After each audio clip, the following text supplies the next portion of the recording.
Ba't sumabog ang isang Tesla Cybertruck sa harap mismo ng Trump Towers sa Estados Unidos. Alamin ang sanhi ng pagsabog at kung may mga nasawi ba mula sa mga detalye na balitang ibabahagi maya-maya.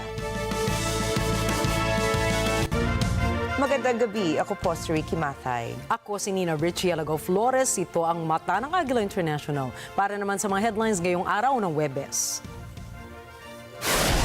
Pangulong Ferdinand Marcos Jr. inihahanda na ang agenda para sa January 7 cabinet meeting.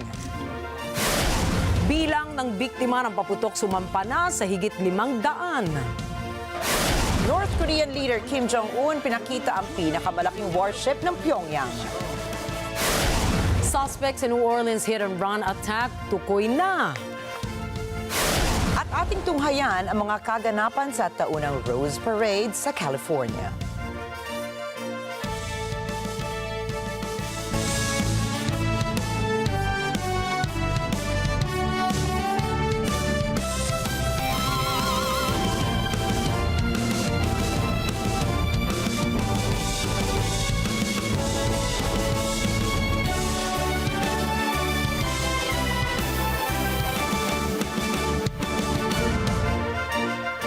Pagpulong si Pangulong Ferdinand Marcos Jr. kay Executive Secretary Lucas Bersamin upang talakayin ang agenda para sa unang cabinet meeting ngayong taon. Ayon kay Presidential Communications Office Acting Secretary Cesar Chavez, kinumpirma ng Pangulo ang ilang notes kasama si Bersamin para o bilang paghahanda sa nalalapit na full cabinet meeting. Binanggit din ni Chavez na tatalakayin ni Marcos Jr. ang mga legacy projects ng kanyang administrasyon sa harap ng kanyang gabinete. Kasama rin sa agenda ang paghahanay ng mga big-ticket projects at mga proyektong pinondohan ng Official Development Assistance. Nakatakdang unang full cabinet meeting ng Pangulo sa January 7 at pangungunahan din ni Pangulong Marcos Jr. ang isang New Year reception para sa mga miyembro ng diplomatic community sa darating na January 11. Noong 2024, nakapagtala ang Immigration Bureau ng higit sa 19 na milyong biyahero. Ayon sa ahensya, ang bilang ng mga inbound travelers sa Pilipinas ay may kabuuang 14,540,533 kung saan 7,922,053 ang mga Pilipino at 6,618,481 naman ang mga dayuhan. Samantala, nasa 15,050,136 naman ang naitirang outbound travelers, kabilang narito ang 8,348,283 Filipinos at 6,701,853 foreign nationals. Ayon kay Immigration Bureau Commissioner Joel Anthony Viado, ang influx sa bilang ng mga lumalabas-masok sa bansa ay maiugnay sa muling pagbangon ng international travels at gayon din ang kampanya ng Tourism Department ng Pilipinas na makaakit pa ng mga dayuhang turista. Nagpaplano naman ang Immigration Bureau ng higit pang modernisasyon para sa kanilang mga pasilidad, katulad na ng pagpapalawak ng paggamit ng mga electronic gates at pagsusulong na rin ng legal na mga reforma para gawing simple ang proseso ng imigrasyon. Ayon sa Department of Health o DOH, lampas na sa 500 katao ang naging biktima ng paputok noong holiday season. Batay sa datos ng Health Department mula December 22, 2024 hanggang January 2, 2025, pumalo na sa 534 cases ng firecracker-related injuries. Mas mababa ito ng 9.8% kung ikukumpara sa naitalang kaso noong 2024 na 592 cases. 108 sa mga ito ay naitala noong December 31 kung saan ay bisperas ng bagong taon. Ayon sa Health Department, ang pangunahing sanhi ng mga firecracker-related injuries ay ang paputok na kwitis. Ang kwitis, kahit paligal itong paputok, ay nananatili pa rin itong mapanganib. Samantala, higit sa kwitis, kabilang sa malaking ambag sa firecracker-related injuries, ang boga, 5-star at whistle bomb. Sa gitna naman po ng pagdiriwang ng holidays ay mahigit 139 ang bilang ng mga pasyenteng itinakbo sa mga ospital dahil naman sa stroke. Nakapagtala rin ang Department of Health ng 70 individual na inatake sa puso dahil sa pagkain ng mga putok-batok na karne at chichirya, habang 73 katao naman ang naospital dahil sa sakit na hika. Patuloy na nagpapaalala ang ahensya sa publiko na iwasan ang mga putok-batok na pagkain kagaya ng mga makokolesterol at matatabang pagkain. Dapat anila ay kontrolin ang sarili laban sa pagkain ng mga masyadong matatamis at sobrang maaalat. Iwasan rin anila ang sobrang pagpupuyat, stress at ugaliing mag-ehersisyo nang sa gayon ay maiwasan naman sa holiday heart syndrome diseases. Inanunsyo naman ng PhilHealth na itinaas na nito ang coverage ng health benefit package nito para sa mga heart diseases ng 1,629%. Para sa mga inpatient or inpatient admissions, ang mga pasyenteng may ischemic heart disease at acute myocardial infarction ay pwede na silang maka-avail ng mas mataas ng coverage sa ilalim ng dalawang enhanced benefit packages. Ang reimbursement rate para sa percutaneous coronary intervention naman ay itinaas sa 523,853 pesos. Ito ay mas mataas ng 17 beses kung ikukumpara sa naunang 30,300 pesos na halaga ng coverage.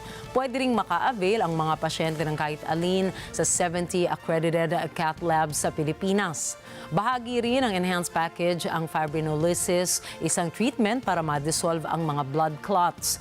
Sa kasalukuyan nito ang package na ito ay may 133,500 pesos o 341% increase mula sa 30,290 pesos na naunang halaga. Higit pa rito ay tinaasan din ng state insurer ang benefit package para sa emergency medical services na may coordinated referral at interfacility transfers sa 21,900 pesos at ang cardiac rehabilitation naman sa 66,140 pesos. Aprobado na ng Department of Budget and Management ang guidelines para ipagkaloob sa mas mga kwalipikadong kawani ng gobyerno ang kanilang annual medical allowance na 7,000 piso ngayong 2025. Bahagi po ito ng ipinatupad na Executive Order No. 64 ni Pangulong Ferdinand Marcos Jr. Layon na mandatong ito na taasan ang mga sahod at mga benepisyong natatanggap ng mga kawani ng gobyerno, kasama na rito ang pagkakaroon ng annual medical allowance para suportahan ang kanilang access sa Health Maintenance Organization o HMO benefits. Kasama sa mga pagkakaluban ng ganitong benepisyo ang lahat ng civilian personnel sa national government agencies, kabilang ang mga kawani sa mga state universities and colleges, mga selected government-owned and controlled corporations at mga empleyado ng mga local government units at local water districts. Sa kabila nito, hindi kasama ang mga job order and contract of service personnel na pagkakaluban ng benepisyo. Isang underwater drone na pinaniniwala ang mula sa China ang natagpuan ng mga mangingisda na lumutang sa dagat na sakop ng San Pascual sa Masbate. Ayon kay Bicol Police Director Brigadier General Andre Dizon, ang drone ay may Chinese markings na High 119. Nadiskubre na maaaring gamitin ang drone para sa underwater navigation, surveillance, oceanographic research at naval operation. Mayroon din itong communication system para sa surface units o satellite at may kakayanan din itong magpadala at tumanggap ng data at voice comms at navigational information. Mayroon ding advanced frequency hopping technology ang drone para hindi ito agad makita at makumpiska. Iniimbestigahan na ng mga otoridad kung gaano katagal ang drone sa territorial waters ng Pilipinas bago ito natagpuan ng 3 mangingisda.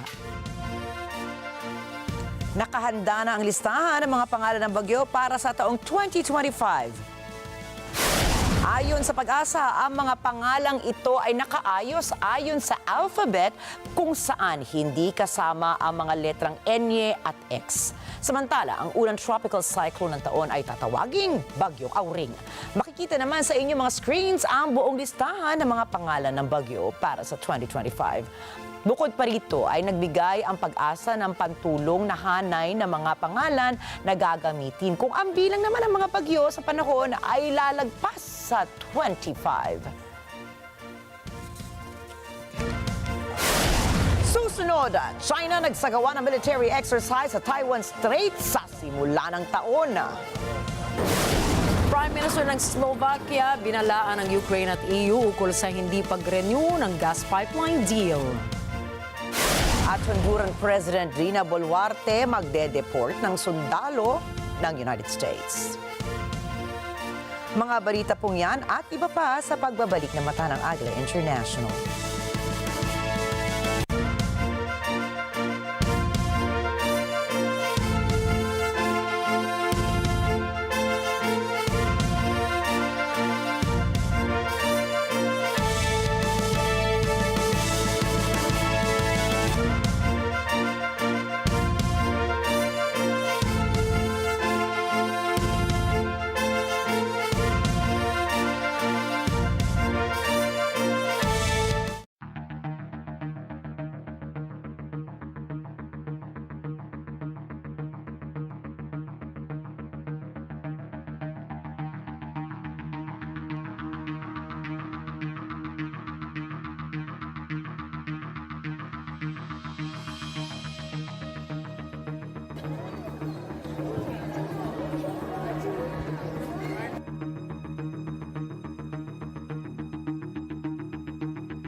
From franchising success to saving lives, discover how one entrepreneur's decision to open an animal bite center is helping in the fight against rabies. Don't miss this inspiring story of impact-driven entrepreneurship with Dr. Mark B. Mendoza. Pag meron kang isang negosyo na may social responsibility, when you run this kind of business, it makes you happier. At masaganang pagsalubong sa paparating na taon, mga Kanet 25. Congratulations on our 25 years this 2025. Here's to many more successful years ahead. And happy 25 years na 25. Happy New Year po to all of us.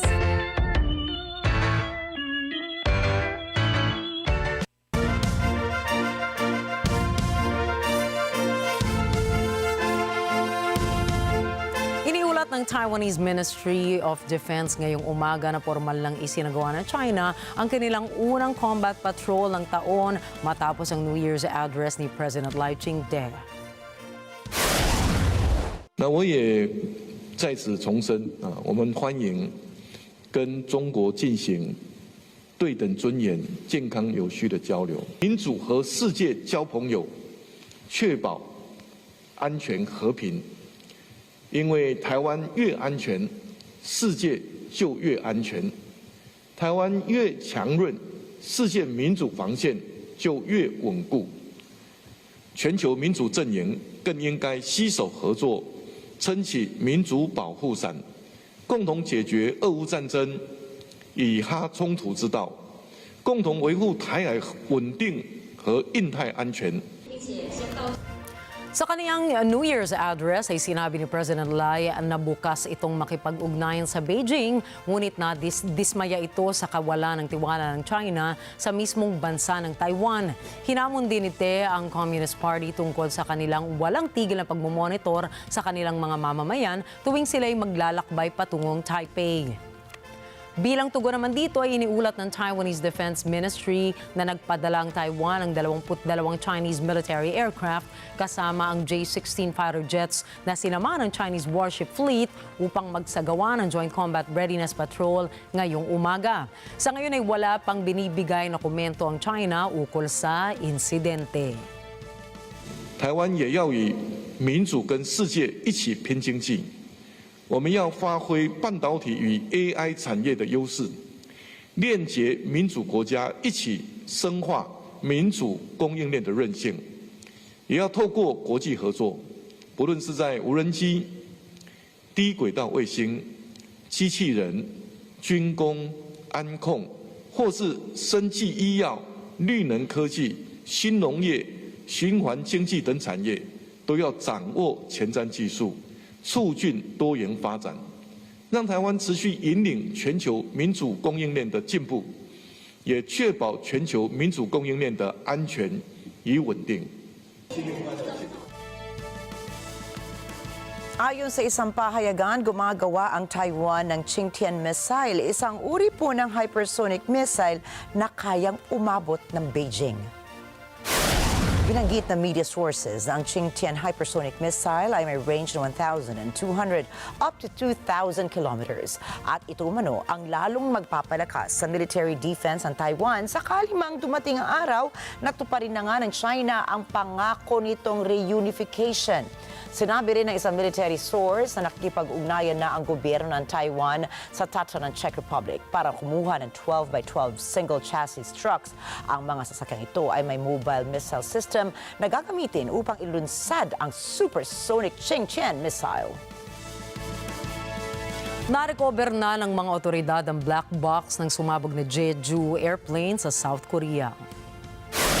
Sinabi ng Transport Ministry ng South Korea na na-extract na ng mga investigador ang data mula sa cockpit voice recorder ng eroplano. Pagkatapos ay i-convert nila ito sa isang audio file. Tatagal ng 2 araw ang file conversion. Layo ng investigasyon na pag-aralan at malaman ang naging sanhi ng aksidente na kumitil sa 179 na mga pasahero at flight crew noong December 29. Sinabi ng Transport Ministry ng South Korea na ipadadala nito ang flight data recorder ng eroplano sa Estados Unidos para sa isang pagsusuri. 한미 합동조사팀이 공항 내 임시본부를 마련하고 현장 조사를 지속 진행 중입니다. 사조위는 음성 기록 장치에서 추출한 자료를 음성 파일 형태로 전환하는 작업을 진행 중이며 사조위는 완료 시까지 이틀 정도 소요될 것으로 예상하고 있습니다. 파손된 비행 기록 장치는 국내에서 자료 추출이 불가한 것으로 판단됨에 따라 미 교통안전위원회와 협조를 통해 미국으로 이동하여 분석하는 방안을 오늘 합의하였고 Pinasilip ni North Korean leader Kim Jong-un ang ginagawang pinakamalaking warship ng Pyongyang na nasa Nampo Shipyard ngayon. Ayon sa state media na KCNA, ang bagong warship ng Pyongyang ang pinakamodernong assault vessel ni Kim. Mayroon itong vertical launch systems para sa mga missiles at phased-array radar technology. Ang sukat ng warship ay nasa 328 feet, habang ang beam nito ay nasa 50 feet. Subalit, obserbasyon ng ilang war experts, baka galing daw sa Russia ang disenyo at teknolohiya ng warship ni Kim. Dati nang ibinalita na tinutulungan ng Russia ang North Korea sa aspetong depensa at militar nito upang labanan ang umano'y mga foreign forces na nagbabanta sa kapayapaan at seguridad ng Korean Peninsula. Samantala, opisyal nang tinanggal ng Romania at Bulgaria ang kanilang land border controls para maging ganap na miyembro ng Schengen Free Travel Area ng European Union. Ang Schengen Free Travel Area ay isang expanded block ng mga bansa kung saan maaaring maglakbay ang mga residente ng mga naturang bansa sa mga kalakip nila na bansa nang hindi nila kinakailangan magdala pa ng pasaporte. Sa isang engrandeng selebrasyon, pinailawan ng samut-saring paputok ang isang lugar malapit sa Bulgarian border town ng Rus kung saan sabay namang itinaas ng mga interior ministers ng Bulgaria and Romania ang kanilang mga harang sa Friendship Bridge ng Danube River na pumapagitna sa magkabilang bansa. Sa ngayon ay sakop ng Schengen zone ang Greece sa timog, Finland sa hilaga, Romania and Bulgaria na magsisilbing border zone ito sa kanluran hanggang Portugal sa silangan.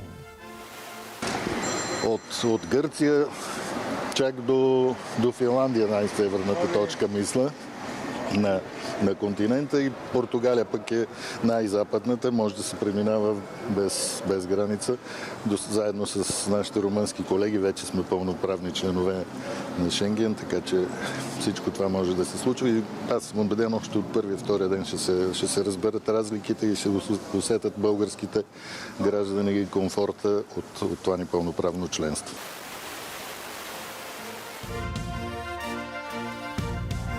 Binalaan ni Slovak Prime Minister Robert Fico ang European Union ukol sa pagtigil ng gas route ng Russia sa iba't ibang bansa na dumaan naman sa Ukraine. Nikto, opakujem, nikto netlačí Slovensko preč zo životného priestoru, ktorým je Európske spoločenstvo. Treba ale vidieť, že v tomto spoločenstve začínajú dominovať sebecké národné záujmy veľkých a nezmyselné aj geopolitické ciele. A na druhej strane ignorovanie potrieb menších. Vo svetovej politike absolútne platí, že je úplne jedno, či sa slony milujú alebo bijú. Vždy trpí tráva. Ja si neželám, aby Slovensko bolo takouto trávou, ako to vidíme v týchto dňoch pri zastavení tranzitu plynu cez Ukrajinu, čo bude mať drastické dopady na nás všetkých v Európskej únii. Len nie na Ruskú federáciu. Ang pro-Russian Slovak leader ay nagsabing hindi ito magiging kawalan para sa Russia, ngunit magre-resulta ito sa daan-daang milyong dolyar na halaga ng kawalan ng taunang pagkakakitaan ng Slovakia. Sinabi rin niya na posible itong magresulta sa pagtaas ng presyo para sa enerhiya sa iba't ibang bansa ng Europa dahil sa mataas na presyo ng pag-angkat ng enerhiya mula naman sa iba't ibang energy suppliers. Sa pagpasok lamang ng bagong taon ay itinigil na ng Russia ang kanilang Gazprom export kasunod ng pagtapos ng transit deal na nagbibigay daan naman sa paggamit ng major gas pipeline na dumadaan sa Ukraine.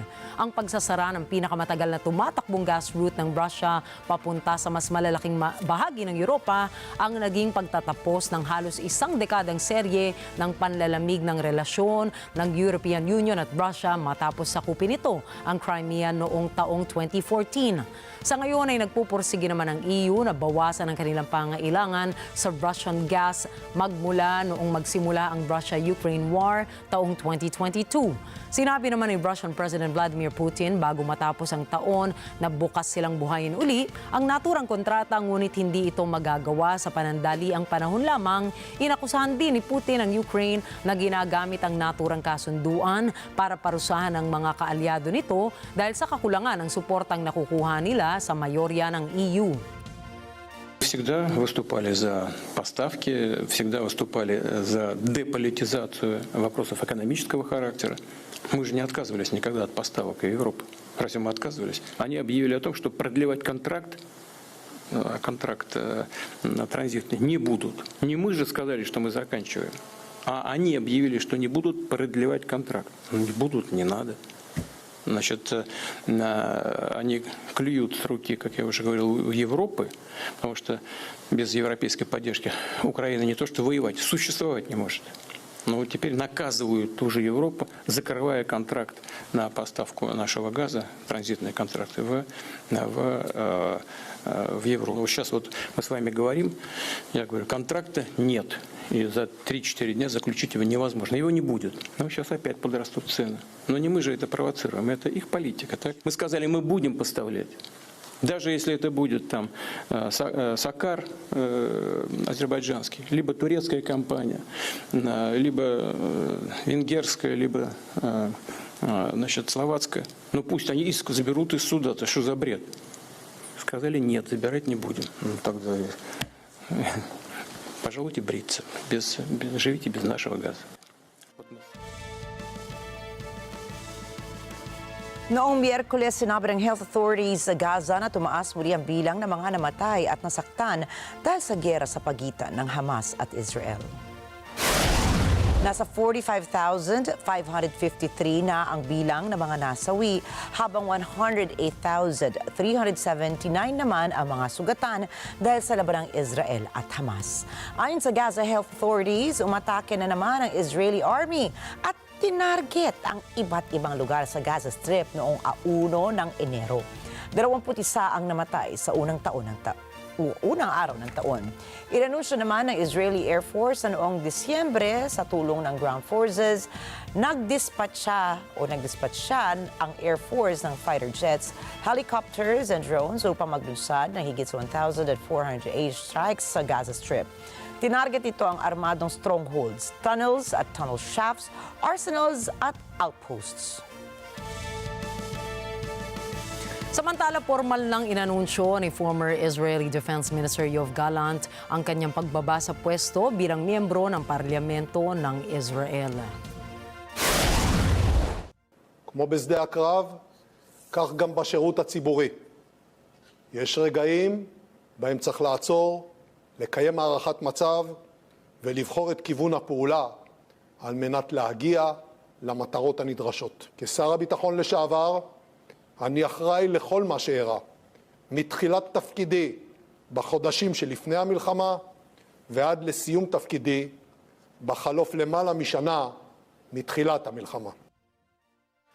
Maalala na noong Nobyembre ng nakaraang taon lamang nang alisin sa pwesto ni Netanyahu bilang defense minister at parte ng kanyang war cabinet si Gallant dahil sa mga hindi pagkakaunawaan ukol sa ibang aspeto ng giyera ng Israel laban sa militanteng grupo ng Hamas sa Gaza. Una nang sinubukan tanggalin ni Netanyahu si Gallant noong March 2023 pa matapos tumutol ni Gallant ukol sa pagtatanggal ng Korte Suprema ng ibang pribilehiyo ng Israeli War Cabinet ukol sa decisions of war. Matapos nito ay nagdulot ito ng malawakang protesta kung kaya't napilitan si Netanyahu na iatras ang kanyang desisyon at ibalik si Gallant sa kanyang posisyon sa gabinete. Simula naman noong siya'y bumaba sa pwesto bilang defense minister ay nagmistulang mas neutral ang asal nito pagdating sa mga panukala ni Netanyahu at sa mga far-right na kaalyado nito. Sa ngayon ay nahaharap ang magkapwang Gallant at Netanyahu sa mga arrest warrant na inilabas ng International Criminal Court o ICC para sa crimes against humanity laban sa mga Palestino. Pinagtibay naman ng Yemen ang kanilang suporta para sa Gazans at mga Palestino sa kabila ng airstrikes ng Estados Unidos. Ayon kay Houthi spokesperson Mohammed Abdul Salam, magpapatuloy ang Yemen na ipagtanggol ang kanilang sarili laban sa mga kinakalaban nito sa rehiyon.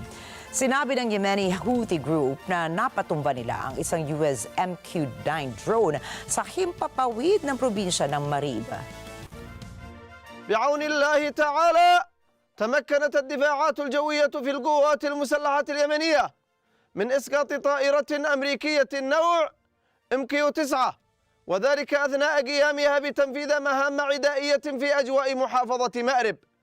تمت عملية إسقاط الطائرة بصاروخ أرض جو محلي الصنع، وتعد هذه الطائرة هي الثانية التي تمكنت دفاعاتنا الجوية من إسقاطها خلال 72 ساعة، والرابعة عشرة خلال معركة الفتح الموعود والجهاد المقدس إسنادا لغزة.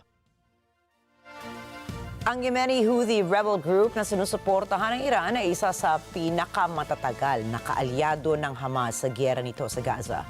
Patuloy na nagsasagawa ng pag-atake ng mga commercial ships sa Red Sea ang naturang grupo upang magtatag ng isang naval blockade laban sa Israel upang mahirapan ang pag-resupply nito. Subalit, kasama rin ng kanilang pagharang ang pagbagal naman ng pagdating ng mga kagamitan at tulong para sa mga mamamayan ng Gaza. القوات المسلحة اليمنية تؤكد استمرارها في عملياتها المساندة لغزة وأن هذه العمليات لن تتوقف إلا بوقف العدوان على غزة ورفع الحصار عنها. Nagbabala si Honduran President Xiomara Castro laban sa pag-deport ng mga mamamayan nito mula sa Estados Unidos. Una actitud hostil de expulsión masiva de nuestros hermanos, tendríamos que considerar un cambio en nuestras políticas de cooperación con Estados Unidos, especialmente en el campo militar, en el que sin pagar un centavo por décadas mantienen bases militares en nuestro territorio, que en este caso perderían toda la razón de existir en Honduras. Sa kanyang New Year's address ay sinabi niyang umaasa siya sa makabuluhang dialogo nila ng administrasyon ni Donald Trump at binalaan naman ito laban sa major deportation plan na balak nitong ipatupad. Iginiit nito na makasisira sa kooperasyong militar ng dalawang bansa ang plano ni Trump na pagpapatalsik ng mga migrante pabalik sa kanilang bansa. Sinabi nito na sa gobyerno ng Honduras na puntang trabaho ng pagpapanatili ng ganda at katatagan ng mga US military bases nang walang tinatanggap na bayad mula sa Washington kung kaya't mamarapati nitong panatilihin ang ganda ng relasyon nilang magkabilang bansa. que esperamos que la nueva administración norteamericana del presidente electo democráticamente, Donald Trump, sea abierta al diálogo, constructivo y amistoso. Que no tome represalias innecesarias contra nuestros migrantes. Como presidenta. Samantala, isang Tesla Cybertruck ang nagliyab sa labas ng Trump Hotel sa Las Vegas noong Miyerkules. Anakwi po para sa detalye ng balita. Isa ang patay at ilan ang sugatan ng magliyab ang isang Tesla Cybertruck sa harap ng Trump Hotel dito sa Las Vegas. Sinasabing iniimbestigahan ang insidente bilang pag-atake ng terorista. Makikitang tinatrabaho ng pulis at mga bombero ang pinangyarihan ng insidente habang ang driver ng Tesla ay tinakpan ng itim na trapal. Ayon kay Las Vegas Metropolitan Police Department Sheriff Kevin McMahill, may isang tao ang natagpuang patay sa loob ng isang 2024 model year Cybertruck. Samantala, 7 naman ang nagtamo ng minor injuries mula sa pagsabog. Ayon kay Elon Musk na CEO ng Tesla, iniimbestigahan din nito ang insidente. Ayon kay McMahill, umabante ang Cybertruck sa Trump Building ng bandang alas 8:40 ng umaga. Anya, alerto na ang pulis dahil sa New Orleans attack na naganap naman sa New Orleans noong umaga ng Miyerkules. Ayon sa FBI, isang potensyal na pagsabog ang natagpuan sa sasakyang iyon. Noong 2024, nagbukas ng imbestigasyon ng US National Transportation Safety Board ukol sa isang pagsabog din ng Tesla electric semi-truck sa isang highway sa California. Ayon sa auto experts, iba kung mag-apoy ang electric vehicles. Anila, mas matagal patayin ang apoy nito kung ikukumpara sa mga kotseng may internal combustion engines. Anakwi para sa mata ng Agila International, trusted, connected, on point. Muling inilaban ni Panama President Jose Raul Mulino ang pagmamay-ari ng Panama Canal sa ika-25 anibersaryo ng paglipat ng pamumuno ng naturang lagusan. Es por nuestras manos neutrales que las naciones no temen que un canal del nivel estratégico como el de Panamá sea o tome parte activa en ningún conflicto. Porque a los panameños nos interesa un mundo más conectado, con un comercio más abierto y con mayor intercambio de bienes entre los países. No hay otras manos en nuestro canal metidas, más que las panameñas.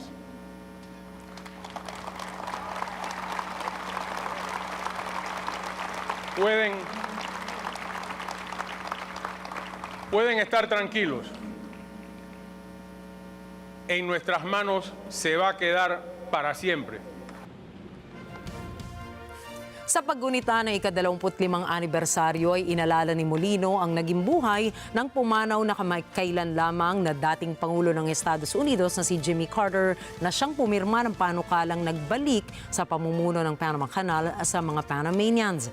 Ang kanyang komento ay nangyari pagkatapos magbanta si Trump ilang linggo lang ang nakaraan na balak nitong bawiin mula sa Panama ang kontrol ng naturang major waterway sa harap ng tumataas na buwis at taripang ipinatutupad nito sa mga barkong dumaraan.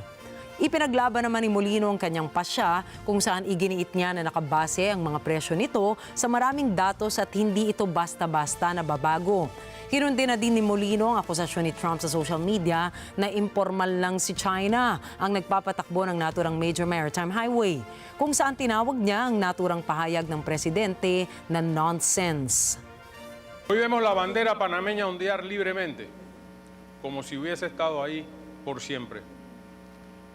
Es importante que nuestros jóvenes conozcan y mantengan bien presente el altísimo costo de lucha y sangre que implicó izar esa bandera en ese lugar como señal inequívoca de soberanía.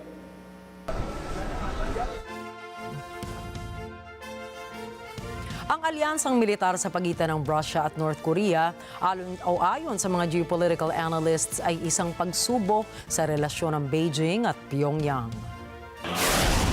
obserbasyon ng mga eksperto. Nababahala si Chinese leader Xi Jinping sa pagiging malapit sa isa't isa ni Russian President Vladimir Putin at North Korean leader Kim Jong-un.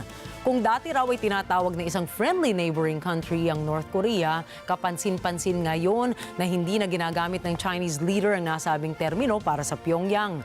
At kahit idineklara ni Xi at Kim ang taong 2024 bilang Year of Friendship ng kanilang mga bansa, ay wala namang naganap na high-level exchanges sa pagitan ng kanilang mga opisyal. Susunod, suspects sa New Orleans hit and run ating kilalanin. 4 na katao patay sa pamamaril sa Montenegro. At mag-amang Tiger Charlie Woods umabot kaya sa PNC Championship? Yan po at iba pang mga balita sa pagbabalik ng Mata ng Agila International.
It's again a new episode of Corina Interviews. Ang nakilala naming tubong Pasig na si Sara Diskaya.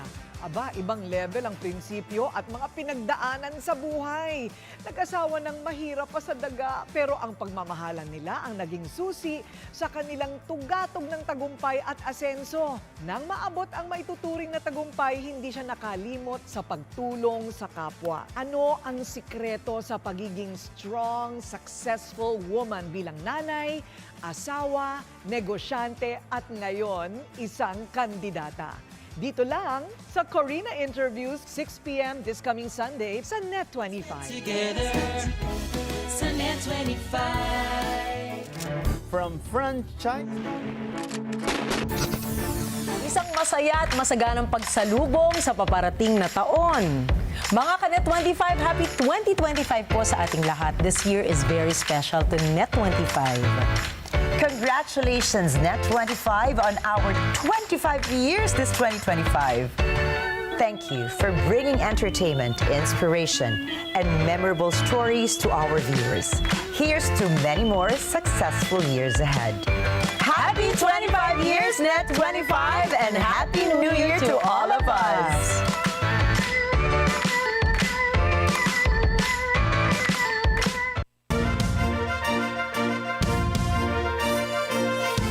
Tukoy na ng mga otoridad ang pagkakakilanlan ng suspect sa naganap na hit and run attacks sa New Orleans na ikinasawi ng 15 katao. Kinilala ang suspect na si Shamsuddin Jabbar, isang military veteran. Ayon sa mga opisyal, maaaring madagdagan pa ang bilang ng mga namatay habang nasa kritikal na kondisyon ngayon ang ilan sa mga nasaktan. Batay po sa bulletin ng Louisiana State Police Intelligence, 3 lalaki at isang babae ang naglagay ng isang improvised explosive device sa French Quarter. Ang devices na ito ay nakatago sa coolers at konektado para sa isang remote detonation. Ang remote control naman ito ay natagpuan sa sasakyan mismo ng suspect. Sa kabila nito, hinihinala naman ng Federal Bureau of Investigation o FBI na may kaugnayan ang pag-atake sa grupong ISIS. Sinabi ni US President Joe Biden na iniulat sa kanya ng FBI na bago ang pag-atake ay nag-post ang suspect ng video na inaamin niya ang kanyang planong maghasik ng lagim. Samantala, sinisi naman President-elect Donald Trump ang illegal immigration bilang sanhi ng naturang pag-atake. Giit ni Trump na isang pure act of evil ang isinagawang pang-araro ng suspect sa maraming tao. Kaya pangako ni Trump, tutulong ang kanyang administrasyon para makarecover ang mga taga New Orleans mula sa terror attack. Mahigpit na ang seguridad sa New Orleans, USA matapos bundulin ng isang dating Army veteran ang kumpol ng tao sa French Quarter ng Estado nitong unang araw ng 2025. Alamin natin ang detalye mula kay Rosel Feria. Alerto ang kapulisan sa mga kalye ng New Orleans matapos banggain ng isang dating US Army na may bandera ng ISIS sa truck nito ang pansamantalang harang sa daan at sagasaan ang mga tao sa sidewalk ng French Quarter ng New Orleans. 15 na ang patay sa insidente. Sa kasalukuyan, naghahanap pa rin ang mga otoridad ng mga sangkot sa trahedya na pinaniniwala ang nagtanim ng mga pasabog sa lugar. May 30 tao ang sugatan sa pag-atake na naganap alas 3:15 ng umaga sa intersection ng Canal at Bourbon Streets. Ito ay makasaysayang tourist destination na kilala sa tugtugan, ang kainan kung saan nagdiriwang ang mga residente ng pagsalubong sa bagong taon. Matapos sagasaan ng kumpol ng mga tao gamit ang kanyang pickup truck, binaril at napatay ang driver sa gitna ng putukan sa pagitan ng pulis. Kinilala ang suspect na si Shamsuddin Jabbar, 42 taong gulang, isang US citizen mula sa Texas. Ayon sa mga opisyal, maaaring madagdagan ang bilang ng namatay habang nasa critical na kondisyon ngayon ang ilan sa mga nasaktan. Samantala, ginarantiya naman ni Louisiana Governor Jeff Landy sosolusyonan nito ang problema upang matiyak ang kaligtasan ng papalapit na Super Bowl at Mardi Gras. Let me just say this. We recognize we got a problem right here, right? We're going to fix it. It is going to be a top priority as we go into the Super Bowl in Mardi Gras, and the solution that we're going to come up with is going to be a permanent one. It's going to be placed into the standard operating procedure of having major events and securing that quarter. A follow-up, if I may.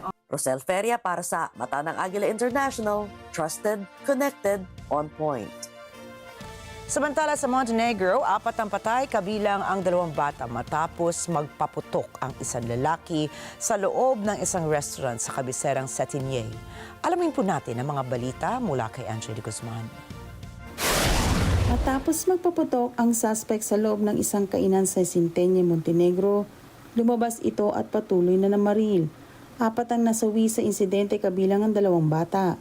Ayon sa Montenegro Investigative TV, bago ang pamamaril, nagkaroon ng engkwentro sa loob ng restaurant. 2 ang tinamaan at namatay. Lumabas ang suspect sa kalye at patuloy na namaril na ikinamatay naman ng 2 bata. Hanggang ngayon ay hindi pa natutunton ang suspect. Ayon kay Montenegrin Prime Minister Milojko Spajic, ang insidente ay isang terribleng trahedya. Nagdeklara ito ng 3 araw ng pambansang pagdadalamhati. Bihira ang mass shooting sa Montenegro sa kabila ng malalim na kultura ng baril. Sa kabila ng mahigpit na batas ukol sa baril, marami pa ring illegal weapons sa bansa na mula pa noong World War I. NJ de Guzman para sa Mata ng Agila International, trusted, connected, on point.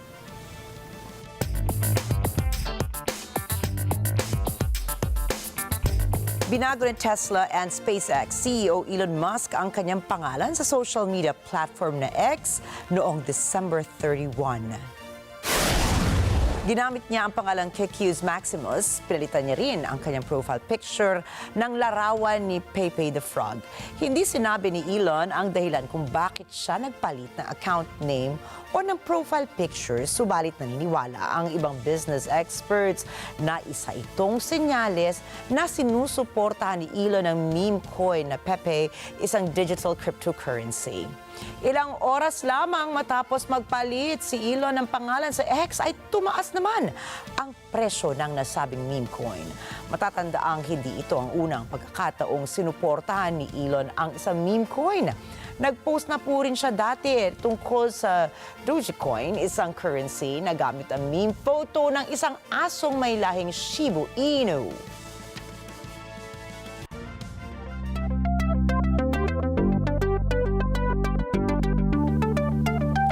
Naka-alerto naman ang National Aeronautics and Space Administration o NASA dahil natuklasan ito ang massive dent sa magnetic field ng ating mundo.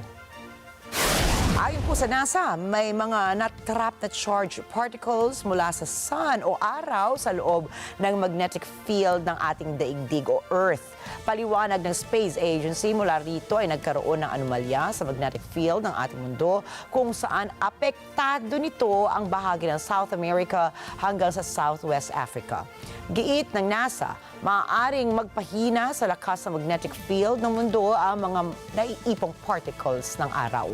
Ang magnetic field po kasi ng Earth ay nagsisilbing pananggala ng ating mundo mula sa mga rays ng araw. Sa ngayon ay patuloy ang monitoring, gayon din ang masidhing pag-aaral ng mga mananaliksik hinggil sa naging anomalya sa magnetic field.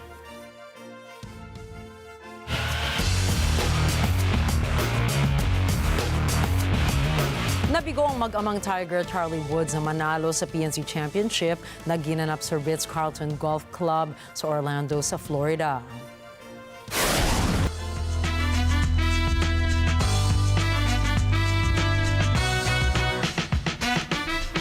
Bigo na namang mapasama sa King's New Year Honors List ang football star na si David Beckham. Kahit na nagtagumpay si Beckham dahil nabitbit nito si Lionel Messi sa Inter Miami para sa Major League Soccer at naging cultural icon din ito sa United Kingdom dahil sa mga nakuha nitong parangal ay wala pa rin ang pangalan nito sa prestigyosong listahan ng British monarchy. Ayon sa mga lokal na ulat, kahit na natanggap ni Beckham ang isang Order of the British Empire o OBE, hindi raw mabigyan ng knighthood honor si Beckham dahil sa ilang angry emails nito na lumabas sa press noong taong 2017. Binanggit umano ni Beckham sa kanyang email na hindi siya interesado na makatanggap ng knighthood honor. Hindi raw ito nagustuhan ng komite kaya hanggang ngayon ay wala sa listahan si Beckham. Nagbalik na naman ang taunang New Year's Day Rose Parade sa Pasadena, California. Tampok na naman ang petal cover floats, marching bands at maging equestrian units nito. Layon po ng tema ngayong taon na hikayatin ang mga dumalo kung paano gagawing best day ever ang pagsaksi sa parada sa unang araw ngayong taon. Narito po sina Net25 correspondents Eva and Alan Vesalyahe. A new year means a new theme for the Rose Parade. And for 2025, that theme is Best Day Ever. I think it's going to be the best day ever because what's better than starting the new year with a little bit of flowers and floats and, you know, good vibes, good energy. We're super excited to be here. Looking forward to seeing all the floats, and it's a beautiful day here in Pasadena. The atmosphere here is stunning. I mean, I've only ever seen it on TV, but actually being here amongst the lights and all the people and the bleachers and seeing the floats up close, I'm actually very excited about it. This is the best day ever because we're here with our family to celebrate the new year and to see these beautiful floats that are all made from flowers. And the smell is going to be so fragrant as they come down the street. Can't wait to spend this day with our family. Because one, it's sunny, and two, it's not raining. We're from Ohio, so we get a lot of that.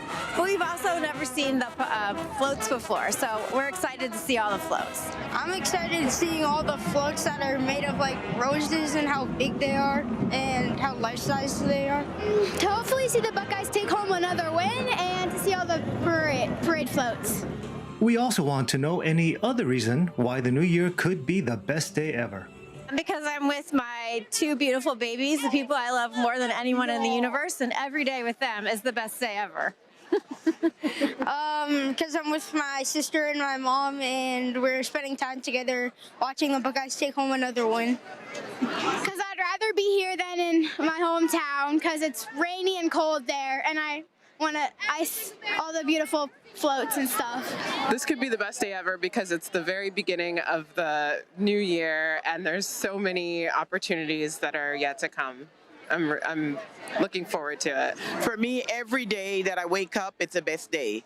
It is a God-given day, so I love it. From simple delights to blockbuster achievements, having one's best day ever may simply come down to what they make of each opportunity and experience. So with that thought, we wanted to wish all our viewers a very happy new year. May your 2025 be filled with one best day ever after another. Reporting from the Rose Parade in Pasadena, California, Ivan Allen for Mathay Agila International. Trusted, connected, on point.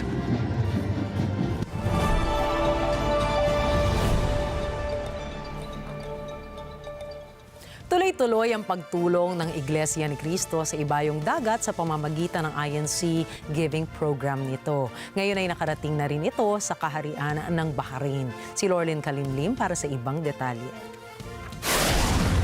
We are here at the Philippine Embassy, Manama, Kingdom of Bahrain, witnessing the INC Giving Program of the members of the Church of Christ or the Iglesia ni Cristo.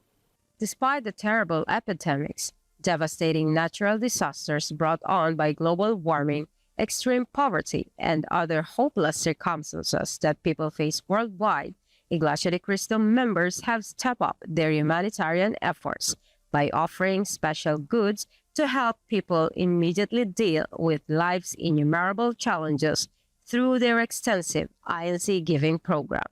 And in addition to that, they have conducted medical mission like taking blood pressures and monitoring blood sugar levels.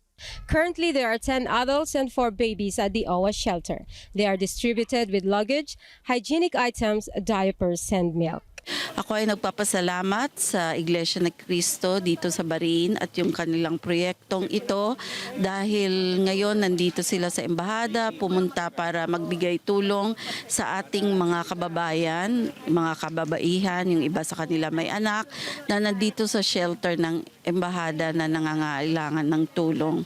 So on behalf of the distressed Filipino women na nandito sa shelter, on behalf also of the Office of Migrant Workers Affairs, sa ilalim ng embassy, kami nagpapasalamat sa membro ng Iglesia ni Cristo dito sa Kingdom of Bahrain sa proyektong ito.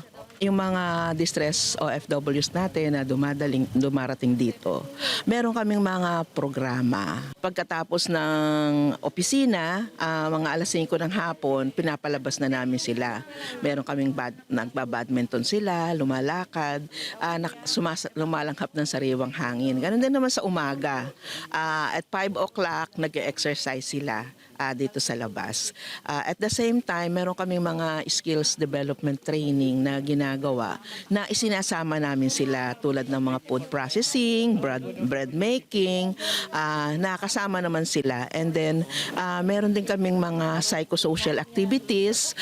Nag-iimbita kami ng mga nurse natin dito sa Bahrain. Maraming salamat sa Philippine Nursing Associations na kinakausap sila. Meron kaming the stressing briefing exercise para sa kanila, lalong-lalo na yung mga nakaranas ng mga violence na kinuha namin sa mga pulis.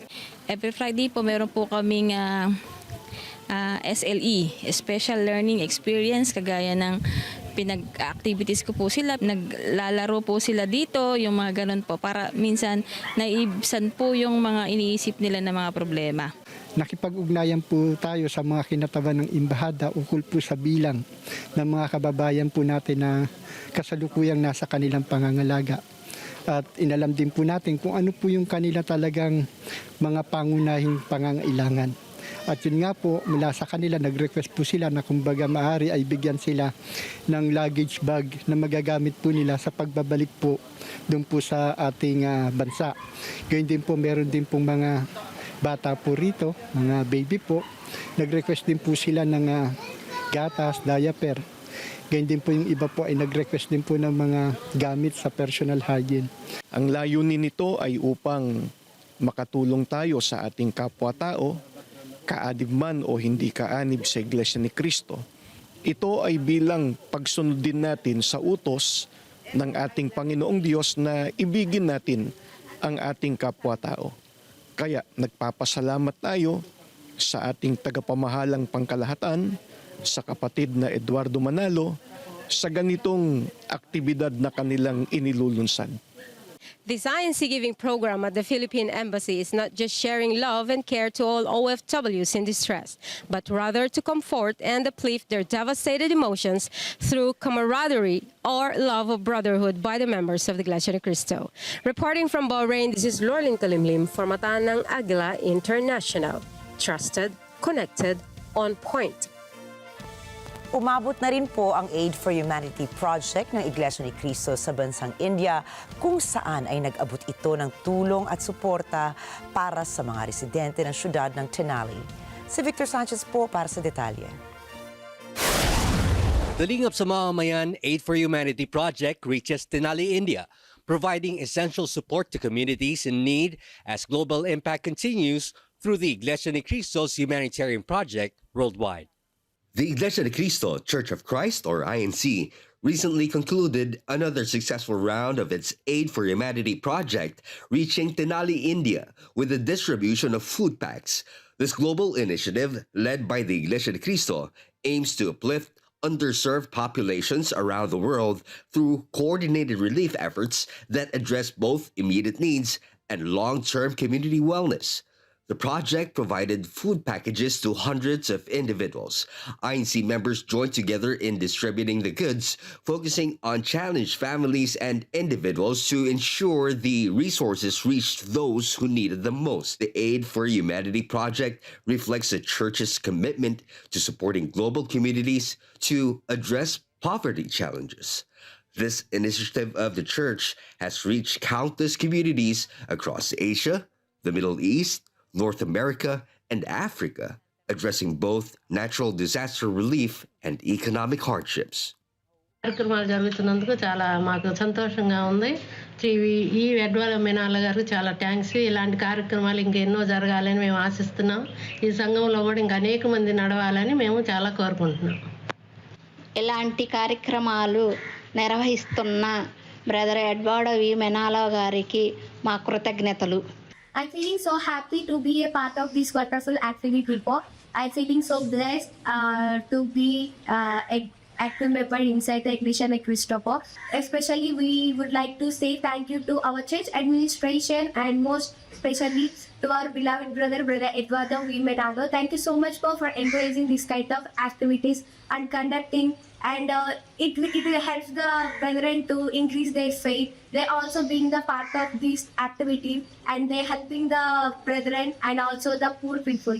మొట్టమొదటగా మా భారతదేశం తరపున మా ప్రియులు సహోదరులు మా ప్రధాన పరిచారకులైనటువంటి బ్రదర్ ఎడ్వర్డ్ వి మెనాలా గారికి, అలానే వారి యొక్క కుమారులైనటువంటి బ్రదర్ యాంజలో ఎరెనో వి మెనాలా గారికి మా ధన్యవాదాలు తెలియపరుస్తున్నాం. ఈరోజు తెనాలి ప్రాంతంలో ఇవ్వబడినటువంటి కేర్ ఫర్ హ్యూమనిటీ ద్వారా అనేక మంది సహోదరులకు ఉపయోగపడుతుంది. మీరు చేయించినటువంటి కార్యక్రమం ప్రపంచవ్యాప్తంగా మేము సంతోషిస్తున్నాం, అభినందిస్తున్నాం. ఎల్లప్పుడూ కూడా మేము మీతో ఉంటాం, మీ పక్షమున ఉంటాం.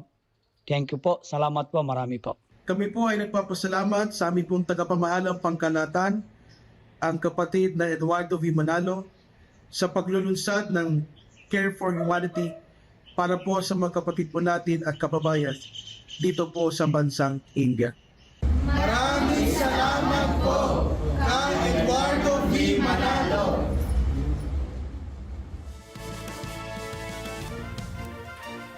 Iglesia ni Cristo Church of Christ has shown its dedication to promote a culture of compassion and service, emphasizing unity and support across borders and communities. As INC continues its Aid for Humanity project globally, members look forward to further initiatives that bring hope and support to people in need around the world. From Bahrain, Victor Sanchez for Mata ng Agila International. Trusted, connected. At narito po kami para maghatid ng balita saan mang dako ng mundo. Muli, ako po si Rikki Mathay. Ako si Rikki Alagao Flores, ito ang Mata ng Agila International. Para naman po sa iba pang mga balitang nangyari rin sa iba't ibang panig ng mundo, punta po tayo kay Alma Angeles para sa Mata ng Agila World News. Take it away, Alma.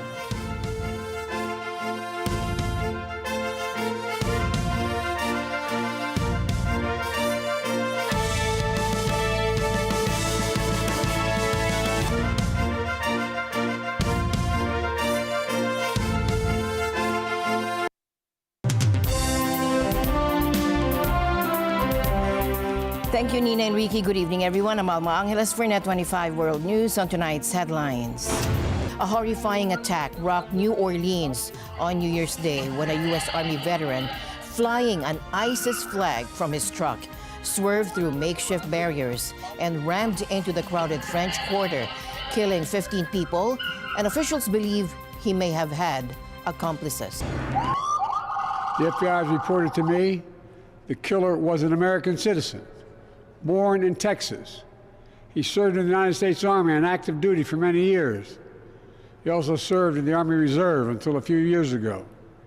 The FBI also reported to me that mere hours before the attack, he posted videos on social media indicating that he was inspired by ISIS, expressing a desire to kill. And the news starts now.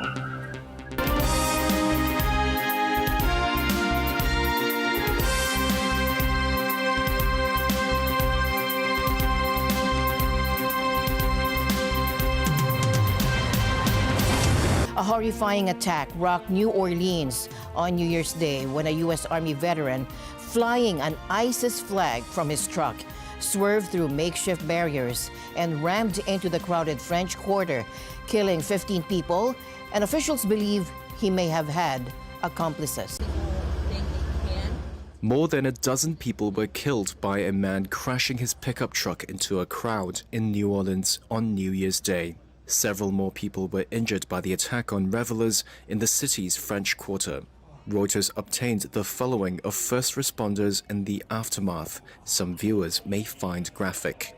It happened around 3:15 a.m. at the intersection of Canal and Bourbon Streets, a historic tourist destination. An eyewitness said she heard the rev of an engine, a loud impact, then screams. And debris, just metal, the sound of crunching metal and bodies. Police say the driver was 42-year-old Shamsuddin Jabbar, an Army veteran from Texas. 2 law enforcement officers were injured and transported to local hospitals. The subject has been identified as 42-year-old Shamsuddin Jabbar, a U.S.-born citizen from Texas. He was driving a Ford pickup truck, which appears to be rented, and we are working to confirm how the subject came in possession of this vehicle. An ISIS flag was located on the trailer hitch of the vehicle, and the FBI is working to determine the subject's potential associations and affiliations with terrorist organizations. Weapons and potential improvised explosive devices, IEDs, were located in the subject's vehicle. Other potential IEDs were also located in the French Quarter. Officers said they found an ISIS flag in the vehicle.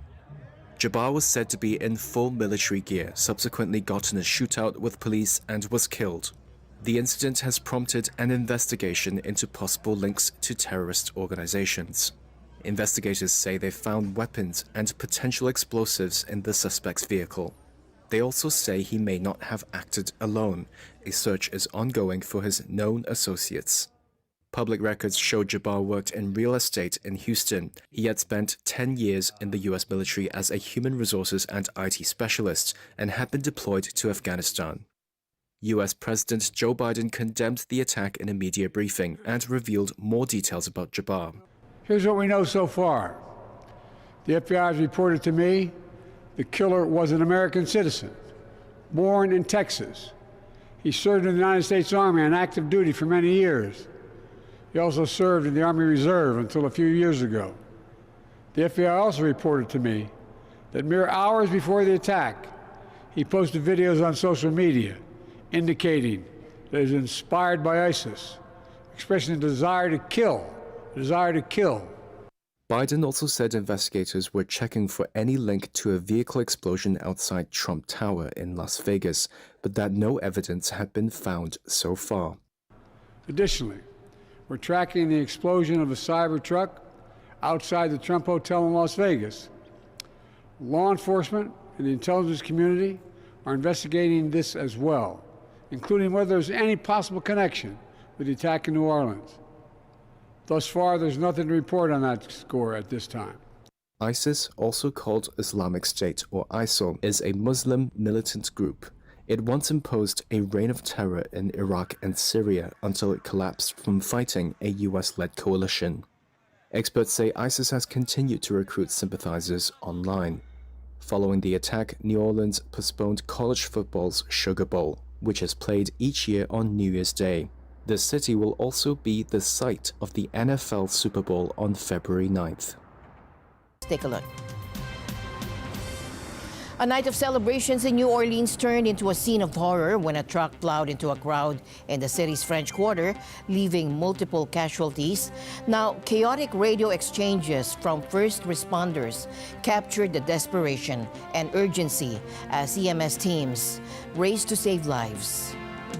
92 squad, we got a white cord. I need EMS to Canal and Bourbon now. Canal and Bourbon now, possible 20F. I need somebody to speak to dispatch. What's going on in Canal and Bourbon? I got it. What's going on in Canal and Bourbon? Show us what's going on in Canal and Bourbon. Somebody please advise dispatch. What's going on in Canal and Bourbon? EMS students at Bourbon and Iberville. Y'all, we're trying to get a rehab. Dozens of people that got hit by this car. We have a medical pack. Bring a medical pack. I got at least maybe 12 to 15 people hit by this vehicle.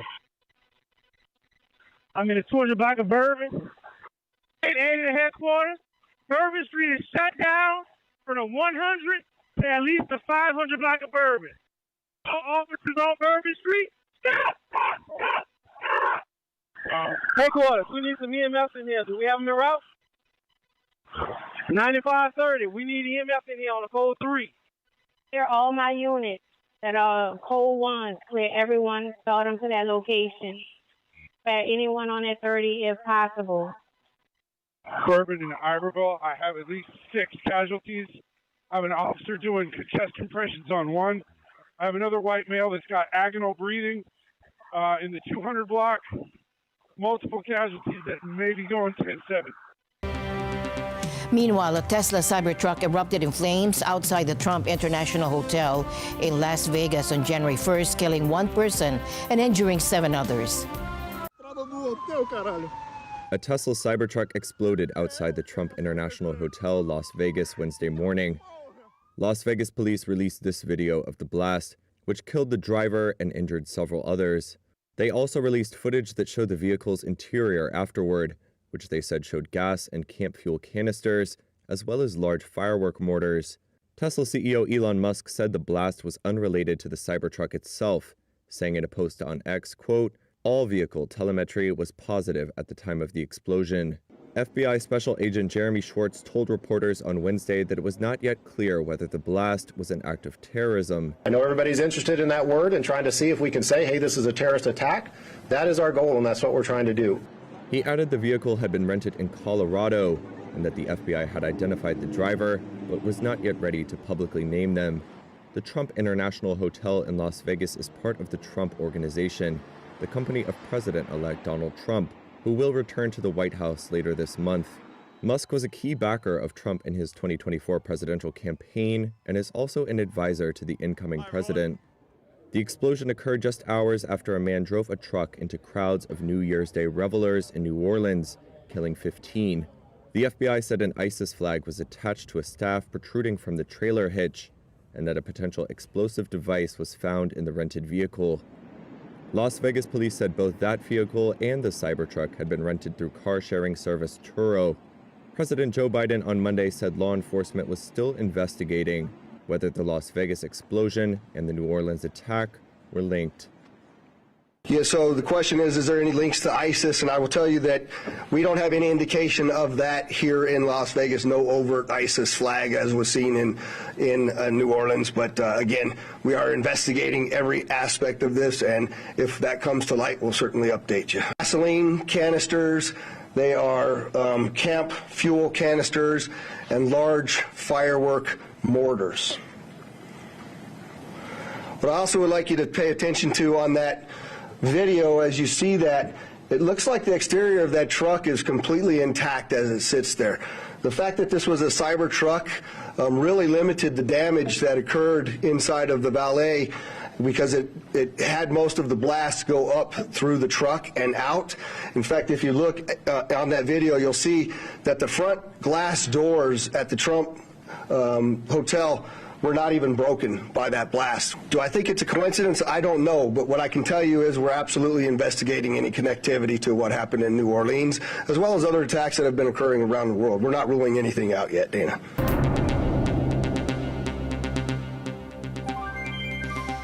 A tragic shooting in a small Montenegrin town has left multiple people dead, with authorities confirming the gunman died from self-inflicted injuries. Take a look. A gunman who killed several people in a small Montenegrin town on Wednesday has died from self-inflicted injuries. That's according to police hours after the shooting. It's one of the tiny Balkan nation's worst mass killings. Police identified the suspect as 45-year-old Aleksandar Martinovic. He was on the run after opening fire at a restaurant in Cetinje following a reported fight. Authorities say he then moved on to 3 other locations and killed several more, including 2 children. Martinovic attempted suicide when cornered by the police after a manhunt. He died from his injuries in the early hours of Thursday. Police said Martinovic had a history of illegal weapons possession and was thought to have been drinking heavily before the shooting. While Montenegro has a deeply rooted gun culture, mass shootings are rare. However, in 2022, 11 people were killed in a mass attack in the same town. Despite strict gun laws, the Western Balkans remain awash with weapons from wars in the 1990s. After Wednesday's shooting, Montenegrin Prime Minister Milojko Spajic said authorities would consider tightening gun laws or a complete ban on weapons. South Korean authorities are investigating the deadly plane crash that killed 179 people near Muan Airport on Sunday. And police have raided the offices of Jeju Air, the airline operating the flight, and the airport operator. The Boeing 737-800 overshot the runway and burst into flames. 2 crew members survived. Investigators are examining the cockpit voice recorder and searching for evidence of negligence. The airline CEO and another official are barred from leaving the country. Experts are questioning the safety of the runway's design. Staying in South Korea, demonstrators both for and against impeached South Korean President Yoon Suk-yeol gathered in rival protests near the presidential residence. And this comes as Yoon faces the unprecedented possibility of arrest over his brief attempt to declare martial law. The Corruption Investigation Office for High-Ranking Officials, CIO, is trying to arrest President Yoon Suk-yeol. But he's saying he won't accept being arrested. This does not make sense. We are here today to express our wish that he quickly accepts his arrest, faces detention, and steps down as soon as possible to bring an end to the current political turmoil. So we gathered here, protect our president. The other party, they tried to arrest him, which is really illegal. So here we like to show our citizens' power. So now time is all legal thing is gone in Korea. So only we have to protect our country with our citizens' power. The situation took a dramatic turn when a court approved an arrest warrant for Yoon on December 31. If carried out, this would make him potentially the first sitting president to face arrest over allegations of trying to incite insurrection by imposing martial law. The Corruption Investigation Office for High-Ranking Officials, or CIO, is overseeing the investigation with a team including police and prosecutors, and they have until January 6 to make the arrest, but it's unclear when or how it will happen. There's also uncertainty about whether the Presidential Security Service will intervene, as they've blocked access to Yoon's office and residence in the past. The case has created a complex situation. On one hand, arresting a sitting president would set a significant legal precedent, signaling a strong commitment to accountability and the rule of law. On the other hand, it could further destabilize the political environment, especially if security forces step in or the arrest is viewed as politically motivated. Taiwan's defense ministry said today that Chinese warplanes and warships had carried out the first combat patrol around the island of the New Year after Taiwan President Lai Ching-te again expressed willingness to talk to Beijing. China, which views democratically governed Taiwan as its own territory, sends its military into the skies and waters near the island on an almost daily basis and holds what Taiwan calls joint combat readiness patrols several times a month. Taiwan's defense ministry said it had detected 22 Chinese military aircraft, including J-16 fighter jets, carrying out a joint patrol readiness patrol around Taiwan in conjunction with Chinese warships starting on Thursday morning. It said the Chinese aircraft flew in airspace to the north, west, southwest, and east of Taiwan, and that Taiwanese forces were dispatched to keep watch. Meanwhile, Fiji police are investigating two separate incidents involving Virgin Australia crew members who were allegedly victims of rape and theft in Nadi on New Year's Day. The crew members were on a layover before their flight the next day, according to Fiji's Acting Commissioner of Police, Juki Fong-Chu. Virgin Australia confirmed the incident and sent support personnel to Fiji, but offered no further details. Police said the crew members had visited a nightclub, and the incidents occurred while they were trying to return to their hotel. Fiji's Deputy Prime Minister, Viliame Gavoka, clarified that the incidents involved different crew members and expressed regret. He confirmed that a suspect connected to the alleged sexual assault has been questioned, and the investigation is ongoing. In a bold move, Ukraine has shut off Russian gas transit through its territory right in the middle of winter. The 5-year deal with Moscow expired at the end of 2024, and President Volodymyr Zelensky chose not to extend it. His decision to block Russian gas affects everyone. Russia loses billions in revenue, and Europe faces potentially energy shortages, and Ukraine forfeits its transit fees. So who's the bigger loser here? Let's break it down. Now, for decades, Russia dominated Europe's gas market, relying heavily on pipelines through Ukraine. Even after the war began, Russian gas flowed, earning Ukraine $800 million annually in transit fees. But Zelensky has had enough. He's giving up that revenue to cut Russia off. For Europe, the impact is mixed. Energy prices have risen slightly, but not nearly as much as during the 2022 crisis. Why? Because Europe is better prepared. Russian gas imports, once 40% of Europe's supply, now make up just 8%. And countries are sourcing gas from the US, Qatar, and others.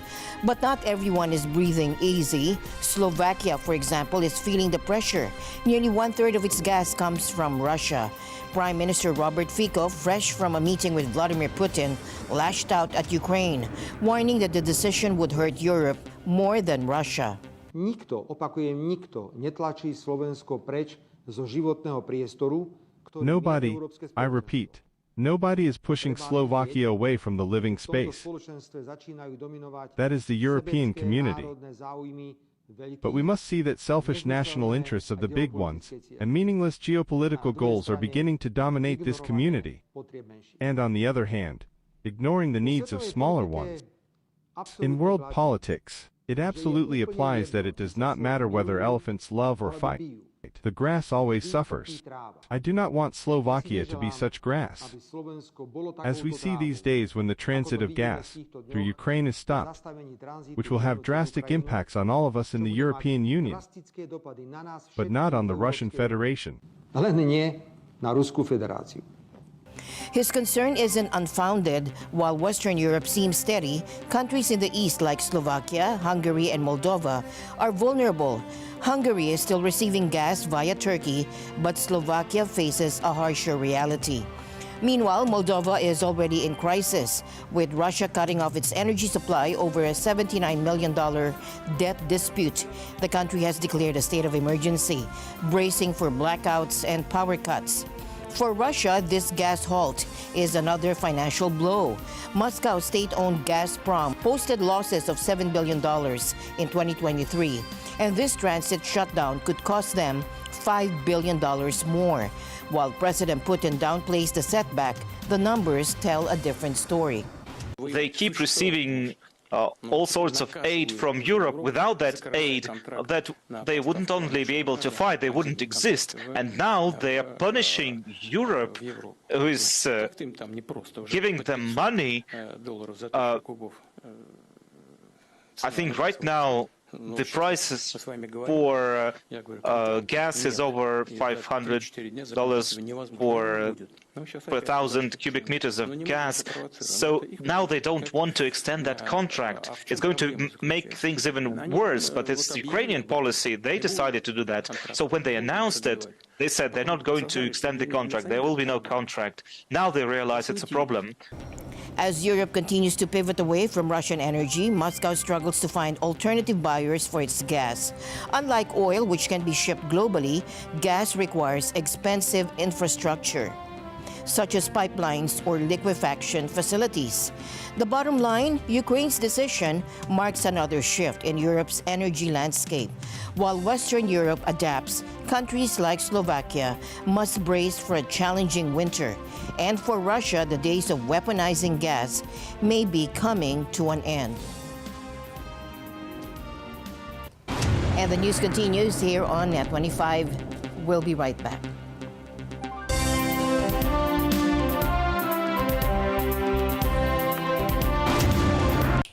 Mga Kanet 25, sabay-sabay nating batiin ang bawat isa ng Happy New Year! Congratulations din Net 25 sa ating 25 years this 2025. Here's to celebrating this milestone and many more achievements ahead. We are together this 2025. Happy 25 years, Net 25. And Happy New Year po sa ating lahat.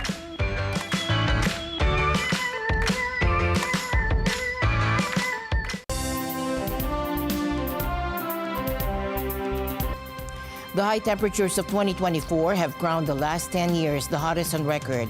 That is according to UN General Secretary Antonio Guterres. Throughout 2024, hope has been hard to find. Wars are causing enormous pain, suffering, and displacement. Inequalities and divisions are rife, fueling tensions and mistrust. And today, I can officially report that we have just endured a decade of deadly heat. The top 10 hottest years on record have happened in the last 10 years, including 2024. This is climate breakdown in real time. In 2025, countries must put the world on a safer path by dramatically slashing emissions and supporting the transition to a renewable future. It is essential and it is possible. In November, the European Union's Copernicus Climate Change Service warned that 2024 is on track to be the hottest year on record and the first to cross 1.5 degrees Fahrenheit. Last year, 2023, the world registered a shocking record of 1.48 degrees Celsius above the pre-industrial level. Nearly 200 countries committed in the Paris Agreement to limit warming to as close to as 1.5 degrees Celsius as possible. While these records do not mean we've breached the Paris Agreement's target, scientists expect the world will cross that threshold by the early 2030s. Carbon dioxide emissions from burning coal, oil and gas are the main cause of global warming. And countries at November's COP29 summit in Baku adopted a $300 billion a year global finance target to help poorer nations cope with impacts of climate change. A deal its intended recipients criticized as woefully insufficient. The world is currently on track for as much as 3.1 degrees Celsius of warming by the end of this century, according to the 2014 UN Emissions Gap Report, with global greenhouse gas emissions and fossil fuel use continuing to rise. The traditional New Year's Day Rose Parade returns with its annual arrangement of petal-covered floats, marching bands, and equestrian units. And this year's theme encourages attendees to decide how going to the Rose Parade can make for the best day ever in 2025. In Pasadena, California, Eva and Allen with this report. A new year means a new theme for the Rose Parade. And for 2025, that theme is Best Day Ever. think it's going to be the best day ever, because what's better than starting the new year with a little bit of flowers and floats and, you know, good vibes, good energy. We're super excited to be here. Looking forward to seeing all the floats, and it's a beautiful day here in Pasadena. The atmosphere here is stunning. I mean, I've only ever seen it on TV, but actually being here amongst the lights and all the people and the bleachers and seeing the floats up close, I'm actually very excited about it. This is the best day ever because we're here with our family to celebrate the new year and to see these beautiful floats that are all made from flowers. And the smell is going to be so fragrant as they come down the street. Can't wait to spend this day with our family. Because one, it's sunny, and two, it's not raining. We're from Ohio, so we get a lot of that. But we've also never seen the floats before, so we're excited to see all the floats. I'm excited seeing all the floats that are made of like roses and how big they are and how life-size they are. To hopefully see the Buckeyes take home another win and to see all the parade floats. We also want to know any other reason why the new year could be the best day ever. Because I'm with my two beautiful babies, the people I love more than anyone in the universe, and every day with them is the best day ever. Because I'm with my sister and my mom, and we're spending time together watching the Buckeyes take home another win. Because I'd rather be here than in my hometown, because it's rainy and cold there, and I want to ice all the beautiful floats and stuff. This could be the best day ever because it's the very beginning of the new year and there's so many opportunities that are yet to come. I'm looking forward to it. For me, every day that I wake up, it's the best day. It is a God-given day, so I love it. From simple delights to blockbuster achievements, having one's best day ever may simply come down to what they make of each opportunity and experience. So with that thought, we wanted to wish all our viewers a very happy new year. May your 2025 be filled with one best day ever after another. Reporting from the Rose Parade in Pasadena, California, Ivan Allen for Net25 World News. A watch made for Marie Antoinette will be displayed for the first time in the UK at London's Science Museum. To tell us more, here's Joshua James Season, son of our late correspondent, V. Season. Thanks, Alma. This isn't just any watch. It's the famous number 160 timepiece, nicknamed the Grand Complication, designed by Abraham Louis Breguet in 1783. The watch was crafted without a budget, featuring 823 intricate parts, rubies, sapphires, platinum, and gold. But its story is as captivating as its design. It's the most sophisticated watch of its day. It can do all sorts of things. In some ways, it's the smartwatch of its time. It has a stopwatch, a thermometer, its shock absorber. It self-winds. It has a calendar. It is an absolutely remarkable and beautiful piece. Every piece of brass has been replaced where it can be by gold. The weight that allows it to self-wind is actually platinum. And the watch face is not just glass, it's rock crystal. Tragically, Marie Antoinette never laid eyes on the finished timepiece. Work continued long after execution in 1793, and it wasn't completed until after Breguet's death in 1827.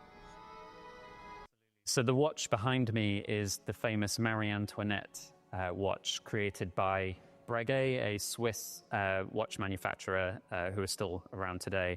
It was commissioned in 1783, but it took so long to create that it wasn't finished until long after Marie Antoinette had met her unfortunate end. Now housed at the Elaine Mayer Museum, the watch has traveled abroad for the first time since its recovery in 2008. Versailles, Science's Splendor, transports visitors through 120 years of scientific evolution at the French royal court. With over 100 objects on display, many never before seen in the UK, this exhibition showcases the intertwined worlds of science and luxury. Reporting from the Science Museum in London, this is Joshua James Season for Net25 World News. Thank you, Josh. And with that, we end tonight's broadcast. For everyone here on Net25, I'm Alma Angeles. Thank you for joining us. Good night.